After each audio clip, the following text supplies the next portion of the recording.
I saw a thing the other day about why the North and South Americans were so easily bowled over. And Woody always talks about they'd never figured out how to invent the fence. And I wanted to learn more about what was going on.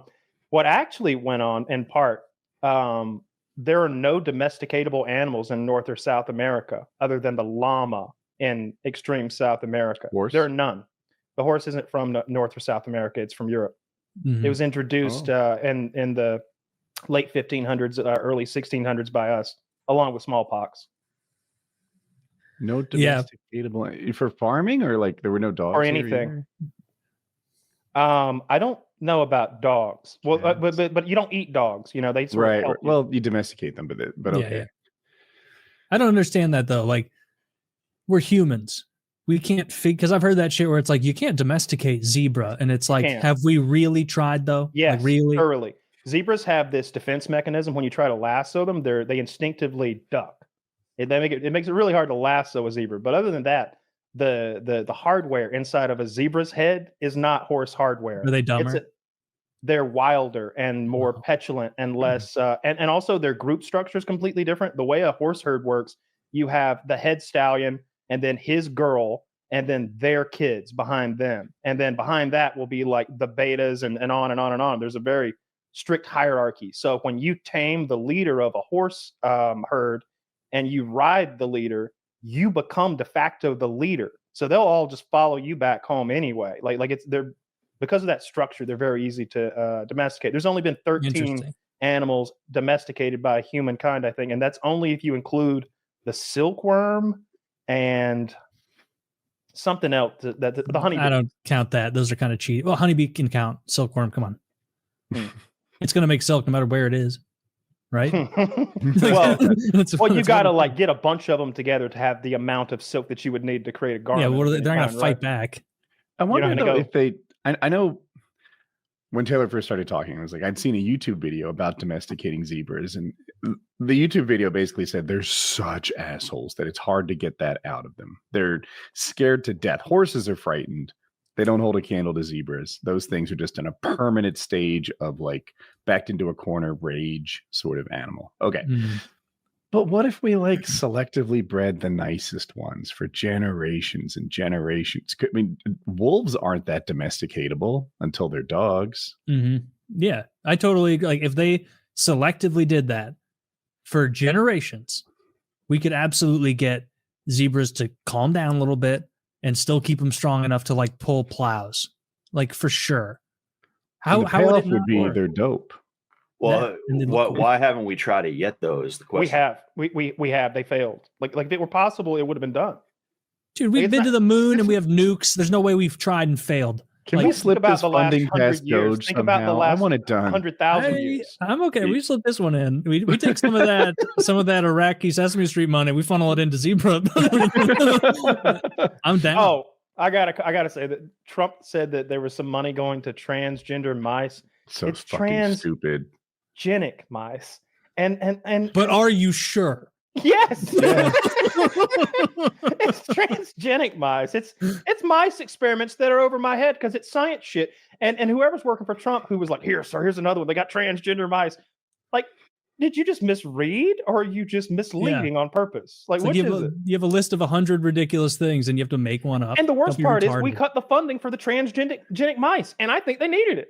Yeah, it's well, I guess it involves Alzheimer's. It involves breast cancer research and like some shit that everyone's medical sciencey shit. Yeah, and a transgenic mice. This is brand new to me. I learned about it today. Me too. I guess what it means is that they, like when it was still an embryo, they made some DNA level modification to the mouse and then ran experiments on it.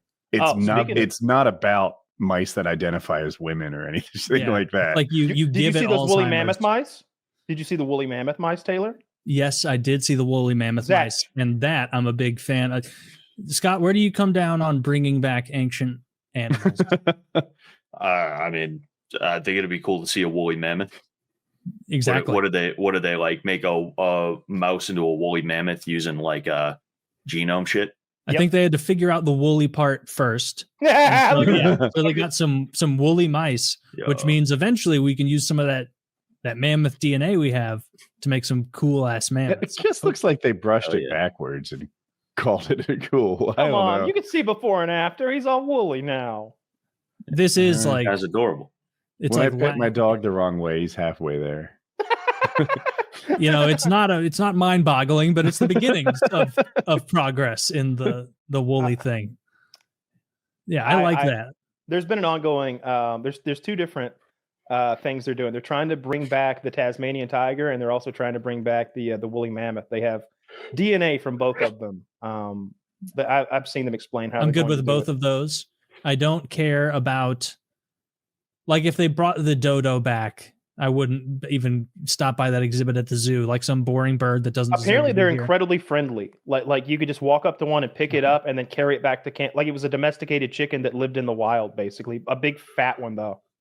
Oh, okay. Well, I didn't know that. Maybe I'd be fine with them then. But as far as cool things go, I'd rather see like an actual dinosaur. I know that's never gonna happen because if we're making really, really furry mice, we're a million years. Actually, here's the thing about an actual dinosaur. So like our ability to our genetics tech, like on the tech, if we're on the tech tree of genetics, is like really low right now. But if you think about the way the DNA makes us what we are, and so there is a code for dinosaur. If we could learn to write DNA from scratch, to just, you know what I mean? Then we can make our own dinosaur. So it's not like it's impossible to get it. We need to know the recipe, or what I would prefer, you just do it like the Disney way. Like it just needs to look like the original recipe. It doesn't matter if they taste like the dinosaurs did 65 million years ago. Just make it look like Jurassic Park, and the world will be thrilled. If you could write DNA, you could create a real Jurassic Park. It would be like the movie. It would be that thing where every billionaire in the world would pay anything to take their kids to Jurassic Park. Yeah, I'd love that. Jurassic Park would be so sick. We go on coupon day. And if we're going to make them, like if we're going to change them around anyway, no feathers. No feathers. No feathers. No. No feathers. These are 90s dinosaurs. Scott, where do you come down on the feathers versus scales debate? The right or the wrong side? Yeah, I mean, there's something less intimidating about feathers on a T-Rex. Yes. That it's just not right, you know? Yeah. It's not right. It cheapens the intensity of what we were taught they were like all about, which is like kings of the world. You ever stood toe to toe with have you ever stood toe to toe with an ostrich or an emu? Mm-hmm. No, and I wouldn't want to, because ostriches, they're big and scary. They're intimidating. And if you get a look at their feet, they have this thumb that's like a pretty gnarly claw. And I'm told they try to disembowel you like a raptor would from Jurassic Park. Like we were always warned when we were out there around them. People would be like, hey, don't approach that. Like we would be fucking around with all sorts of wild animals out there. But when we messed with the emu, they were like, hey, be careful around that. Be careful around him. Keep your eye on him. Like everybody was afraid of that thing. I don't know. The feathers don't. I would prefer no feathers. Yeah, of course. But if the feathers are the way they are, then I want them to be their true selves. You know, or how I want about to know if they had feathers. How about a saber tooth? That would be awesome to see in the zoo. Taylor, on the feather thing, would you change your mind if the feathers were dope? Like if they look like peacocks or something? If they had even pigeons are beautiful with their feathers. There's a lot of great looking feathered animals. We are playing with genetics. What if we like bedazzled the fuck out of them? Like we had lightning bolts and shit like that with the feathers. That would be sick. I'd like that. But really, if I'm going to see a T-Rex, there's just like a level of, maybe it's part of my primal monkey brain, but like I have less fear in my heart for a feathered animal than I do like a scaled animal, like an alligator or a snake. Flames on the side, like a 50s hot rod, right? If we're fucking with genetics, that'd be cool. Do it right. Give it a mohawk. Give it. Now we're talking. Yeah. Or not a dinosaur, but another animal I would want to see brought back. And Kyle, I know for a fact you'll know what this one is. Scott, you may as well. Was it called the giant sloth bear or the giant anteater bear? It was some enormous fucking bear that they say lived in the Americas thousands of years ago. The short-faced bear.